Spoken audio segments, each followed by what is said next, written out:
It's Seeker Time. Halo guys, kali ini kita mau bawain cerita mengenai perempuan cantik yang merupakan seorang bomsek. Apa bro, gak keren-keren gue? Bomsek. Bom! Ledak. Jadi dia ini happening banget di akhir 80-an dan di awal 90-an, tepatnya di dunia perfilman Hong Kong. Wih. Namanya Amy Yip, alias Tsunade. Tsunade? Sudah gede sekali. Oh ya, Family Seeker, sebelum kita mulai videonya, jangan lupa untuk ketik tombol subscribe dan juga share ke teman-teman ya.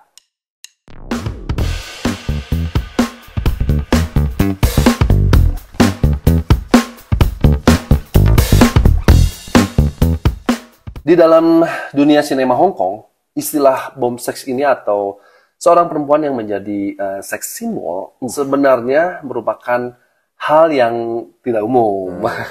Tapi hal ini berubah semenjak Amy Yip Ching Mei mulai eksis di layar kaca Hong Kong di akhir tahun 1980-an. Nah, jadi film kategori 3 atau film khusus dewasa mulai diperkenalkan di tahun 1988 nih kalau di Hong Kong. Oke. Jadi udah resmi lah istilahnya. Dulu mungkin agak ngumpet-ngumpet, kalau ini benar-benar resmi. Udah oke ya gitu ya. Dan bisa ditayangkan di bioskop-bioskop. Nah, jadi beberapa film memang dirilis dengan mengusung tema kekerasan. Lalu adegan seksual yang agak panas. Membara gitu ya. Ya, kayak film semi gitu. Gerah pokoknya, panas ya. Dan juga banyak menampilkan pokoknya ya kekerasan dan kesadisan lah. Sama dong kayak film-film di Indonesia juga kan. Iya, kurang lebih lah. Kurang lebih ya, kalau nggak yang ke panas-panasan, ke horor-hororan gitu ya. Walaupun tema film ini nggak umum ya. Iya nggak sih, wajar ya. Iya sih. Tapi ternyata banyak disukai. Betul. Nggak wajar tuh buat bocil bro. Iya. Kalau buat ukuran kayak kita sih sangat wajar. Karena penasaran ya, bikin penasaran. Nah guys, jadi Amy Yip itu dengan penampilan yang mencolok ukuran dada yang sedikit besar, sedikit. Bukan sedikit. Sangat besar gitu ya. Dia tuh langsung berhasil mendapatkan kontrak 2 tahun loh dari stasiun TV ATC. Ini di awal karirnya ya. Betul. Baru-baru aja udah langsung dikontrak gitu kan, untuk membintangi film-film kategori 3 yang akan mereka produksi. Nah, jadi film-film semi ini, film panas seperti Erotic Ghost Story, Robotrix, dan Sex and Zen. Waduh, ini sama Family Seeker pasti ditonton ini. Oh, judulnya ini ya, berarti. Oke. Jadi film-film ini memadukan adegan-adegan panas, ya kan? Jadi syutingnya tuh dekat kompor, dekat gunung berapi, gitu ya. Jadi adegan panas yang buka-bukaan, tapi ada kekerasan dan actionnya juga. Oh ya, seru sih jadinya ya. Dan herannya ini langsung melejitkan eksistensinya Nona Amy Yip di dunia perfilman Hong Kong sebagai seorang asik. Kalau di Indonesia siapa bro? Ini jangan disebutin lah ya. Itu udah senior banget soalnya. Dan gua kenal. Jadi kesuksesan Amy Yip ini berkat lekuk tubuhnya yang seperti bas betot. Soalnya kan dia besar, walaupun langsing gitu kan, tapi kan sininya besar gitu kan. Itu langsung memberikan rezeki nomplok gitu kan. Dan bahkan di tahun 1990 aja, dia tuh sudah bisa memiliki sebuah apartemen yang mewah bro. Berarti bayarannya lumayan gede ya? Iya dong, yang ditaksir tuh seharga 1,7 juta US dolar Hong Kong, dolar Hong Kong. Dan juga sebuah Mercy 190 ya. Terbaru loh. Terbaru ya? Mobil baru.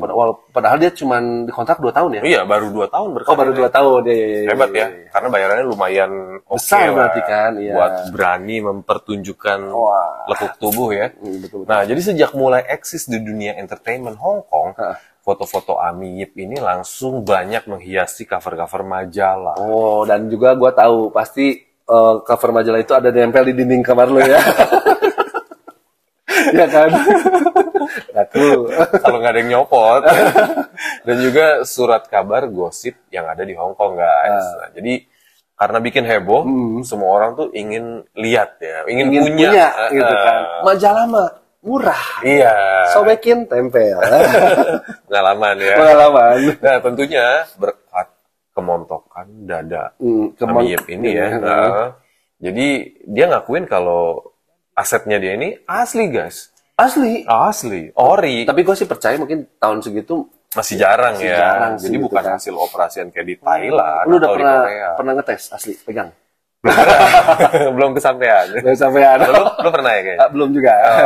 Tapi asli Family Seeker. Asli ya. Emi itu lahir pada tanggal 10 Juli 1966 dan dia tuh mengaku kalau dia tuh suka sekali diperhatikan atau diliatin sama orang-orang gitu kan. Demen tebar pesona. Iya, bahkan di jalanan dia seneng gitu kan kalau ada orang yang banyak liatin dia. Liatin gitu kan. sampai nabrak.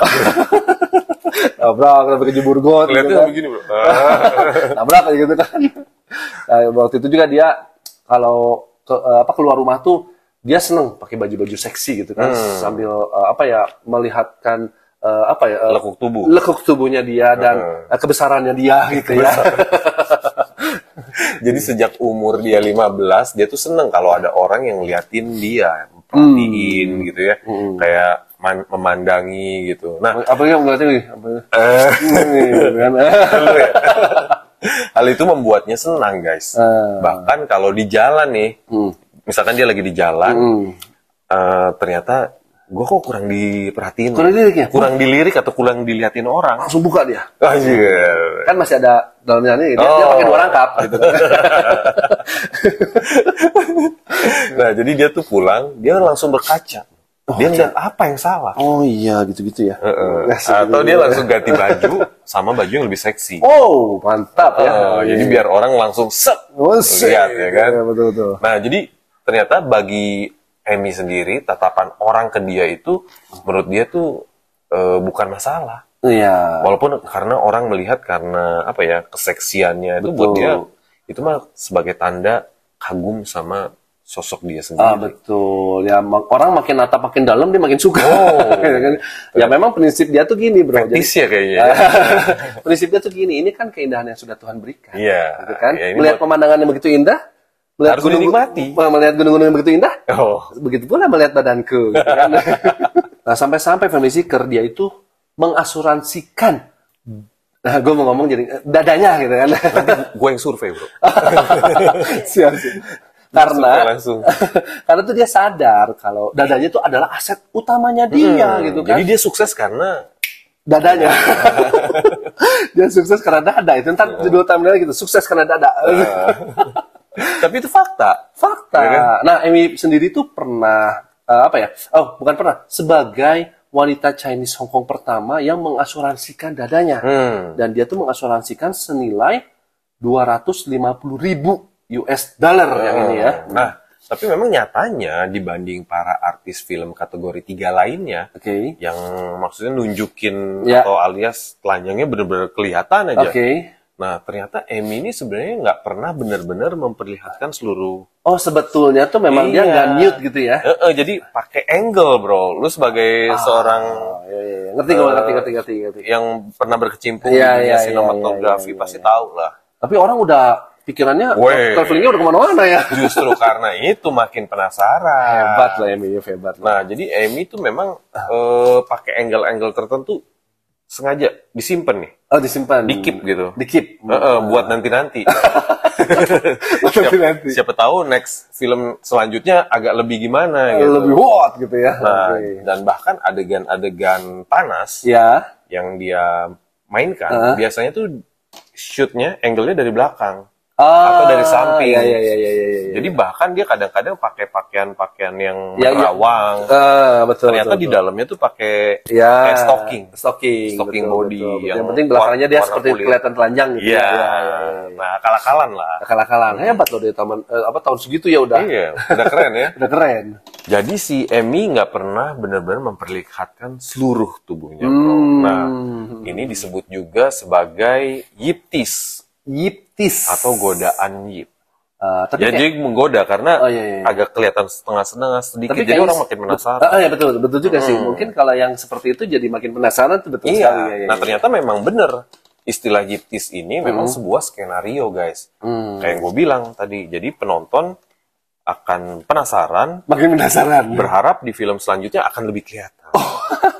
Ternyata ini memang diatur-atur. Ya memang si Emi juga mengaku kalau skenario-nya memang seperti itu, jadi memang nggak pernah dilihatkan atau benar-benar telanjang gitu kan, ya jadi kesan yang buruk itu tuh ya apa ya, kurang oke buat karirnya ya. Betul, kurang oke buat karirnya, dan juga mungkin cowok-cowok pada saat zaman itu juga tidak se-open minded sekarang gitu kan, dan dia juga takut nih kalau nggak bisa dapat suami katanya. Dan sekarang dia married nggak? Kagak. Dia kagak pengen married juga. Oh, memang kagak married. Gua rasa dia masih happy. Oke. Padahal umurnya udah lumayan. Atau cowok takut kali ya. Takut kena gebo. Amy Yip itu sangat eksis ya ketika dia sedang berada di puncak karirnya. Jadi banyak film-film yang dia bintangi, walaupun rata-rata peran utama di film kategori 3 tadi. Sedangkan untuk film-film box office atau di mana dia beradu acting dengan para superstar seperti Andy Lau, Stephen Chow, Rosamund Kwan, dan lain-lain. Contohnya seperti di film The Magnificent Scoundrels, dia tuh cuma jadi peran pembantu, guys. Filmnya Ami yang paling sukses itu judulnya adalah Sex and Zen di tahun 1991. Dicatat lagi, Filmseeker ya. Langsung browsing ya. Jadi sebuah film yang ternyata isinya tuh banyak adegan-adegan hubungan badan yang tidak wajar, dengan alur cerita yang aneh. Bahkan film ini saking uniknya menjelma jadi sebuah cult. Nah, cult itu kayak gimana tuh, Mas? Jadi ini kayak istilah lah, slangnya di pop culture. Jadi kalau misalkan sebuah film itu bagus, bisa diterima banyak orang, jadi punya fanbase tertentu yang memuja film itu, menyukai banget lah. Mungkin gitu. Kayak contohnya kayak film Bruce Lee gitu ya? Ya, film-film kan Bruce Lee. Banyak orang yang jadi suka banget tuh sama film itu kan. Star Wars, Lord of the Rings, atau misalkan kayak film-filmnya Quentin Tarantino, seperti Pulp Fiction, itu jadi cult, bro. Dan film ini tuh diproduksi oleh studio yang cukup besar loh, yaitu Golden Harvest ya. Dan memang film itu banyak adegan-adegan yang wow gitulah. Skidi bapap. Betul, tapi ternyata di salah satu adegan begituannya itu ada di dalam air, bro. Tapi dia menggunakan stunt girl. Body double ya. Jadi bukan Amy Yip tuh yang memerankan adegannya. Jadi nggak selalu dia yang buka-bukaan. Ya. Film Amy lainnya yang cukup sukses adalah Robotrix. Film ini merupakan film science fiction murahan. Tapi guys, catat. Robotrix. Jadi ceritanya ya kurang lebih ya banyak segini papapnya lah. Ntar gue lagi mikir dulu. Robot, ada adegan begituan ya? Ada dong. Makanya harus nonton. Lucu nih berarti kan gitu ya. Lanjut. Jadi ini menceritakan seorang ilmuwan gila atau mad scientist yang menciptakan sebuah cyborg cewek yang demen banget skidi papap. Asik. Berarti si cyborgnya tuh ini Amy Yip ya? Terus. Jadi film ini disertai adegan action, ada komedinya yang komedi biasa aja sih. Komedi mah hanya sebagai bumbu gitu ya. Utamanya adalah gitu ya. Nganu. Nah, Amy Yip ini tuh juga berperan sebagai seorang cyborg tadi yang ingin mengeksplor dari sisi kemanusiaannya gitu ya, atau sisi manusianya.